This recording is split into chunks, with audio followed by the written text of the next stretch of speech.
আমরা বাঙালি, মাছে ভাতে বাঙালি। পৃথিবীর যে প্রান্তে যায় না কেন আমরা বাঙালিরা বাঙালি খাবার খুব মিস করি। আমরা চাইলে অন্যান্য খাবার সহজেই খেতে পারি না। এর কারণ বাঙালিরা জালপ্রিয় মানুষ। পৃথিবীর অন্যান্য দেশের মানুষের চাইতে আমরা খুব জাল মশলা পছন্দ করি। আসসালামু আলাইকুম এভরিওয়ান, আপনারা সকলে কেমন আছেন? আলহামদুলিল্লাহ, আল্লাহর অশেষ রহমতে আমি ভালো আছি এবং আপনাদের সুস্থতা কামনা করছি। আপনারা যেখান থেকে আমার ভিডিওটি দেখছেন আপনাদের সকলের প্রতি আমার আন্তরিক ভালোবাসা ও অভিনন্দন। আশা করি সুস্থ ও নিরাপদ আছেন। সর্বপ্রথম কৃতজ্ঞতা জ্ঞাপন করি যিনি আমাদের সৃষ্টি করেছেন এবং ভালো রেখেছেন, আলহামদুলিল্লাহ। আবারও হাজির হয়েছি নতুন একটি ব্লগ ভিডিও নিয়ে আপনাদের মাঝে। আশা করি ভালো লাগবে, না টেনে পুরো ভিডিও জুড়ে আপনারা আমার পাশেই থাকবেন। আমি চাই আমার সকল ভালো লাগার মুহূর্তগুলো আমার আদরের ভাই বোনদের সাথে শেয়ার করতে। আপনারা সবাই আমার পাশে থাকবেন। আজকে আমি আপনাদের মাঝে যে ভিডিওটি শেয়ার করছি, এই ভিডিওটি আমার অনেক আগে করা একটি ভিডিও। এটি হচ্ছে আমরা যখন মদিনা শরীফ গিয়েছিলাম তখনকার একটি ভিডিও। সৌদি আরবে ওমরা করতে গিয়ে বাঙালি খাবার খুঁজে পেতে অনেক কষ্ট হয়। বাঙালি হোটেল খুব একটা দেখা যায় না। আমি যেহেতু সৌদি আরবের বিখ্যাত খাবার খেপসা খেতে পারি না, তাই আমার জন্য আপনাদের ভাইয়ার অনেক কষ্ট করতে হয়। উনি খুঁজে খুঁজে বাঙালি হোটেল অনেক বেশি খুঁজতে হয়। মদিনায় অনেকখানি বাঙালি হোটেল থাকলেও মক্কায় তেমন একটা দেখা যায় না। এই ভিডিওটি হচ্ছে মদিনায় আমাদের সকালের নাস্তা করার ভিডিও।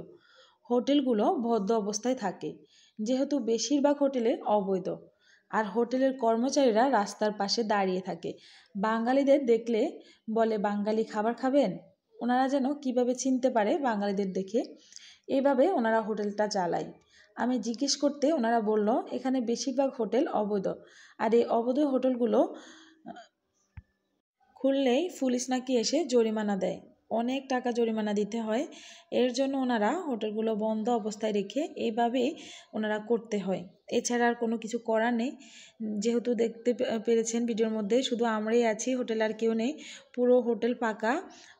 ওনাদেরকে যখন আমরা বলেছি হ্যাঁ আমরা বাঙালি খাবার খাবো, তখন ওনারা আমাদেরকে ওনাদের সাথে নিয়ে আসছে, একটি গোপন রাস্তা আছে, ওই রাস্তা দিয়ে হোটেলে নিয়ে আসছে। এখানে এসে অনেক অনেক বাঙালি খাবার আছে, আপনি যা খেতে মন চাইবে আমাদের বাংলাদেশি হোটেলের মতো সব খাবার এখানে পাওয়া যায়।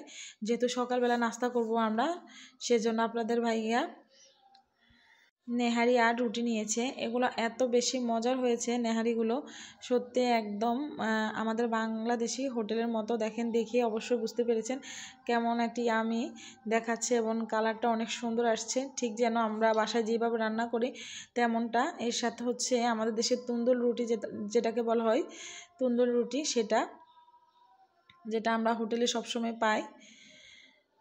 আর মাংসগুলো এত এত নরম হয়েছে, দেখে অবশ্যই বুঝতে পেরেছেন। মক্কা মদিনায় গেলে বাঙালি খাবারের প্রতি অন্যরকম এক টান থাকে, যেহেতু বাঙালি হোটেল খুব কম দেখা যায়, বেশিরভাগ পাকিস্তানি এবং আরবিদের হোটেল, যেটাকে বলা হয় সৌদিদের হোটেল। ওখানে সমস্ত খাবার মিষ্টি মিষ্টি, কোনো জাল নেই, এখানে আমাদের খেতে ভালো লাগে না। সেই জন্য আপনাদের ভাইয়া খুঁজে খুঁজে বাঙালি হোটেলগুলো দেখে। অনেক কষ্ট হয়, সচরাচর পাওয়া যায় না বাঙালি হোটেলগুলো। অনেক লোকদের জিজ্ঞাসা করে করে তারপর একটি বাঙালি হোটেল খুঁজে পাওয়া যায়। বিশেষ করে মক্কা এত বেশি কষ্ট হয় বাঙালি খাবার খুঁজে পেতে। মদিনায় কিন্তু তেমন একটা কষ্ট হয় না, মদিনায় সচরাচর বাঙালি হোটেল অনেক আছে এবং আপনি চাইলে বাঙালি হোটেল খুঁজে পেতে পারেন।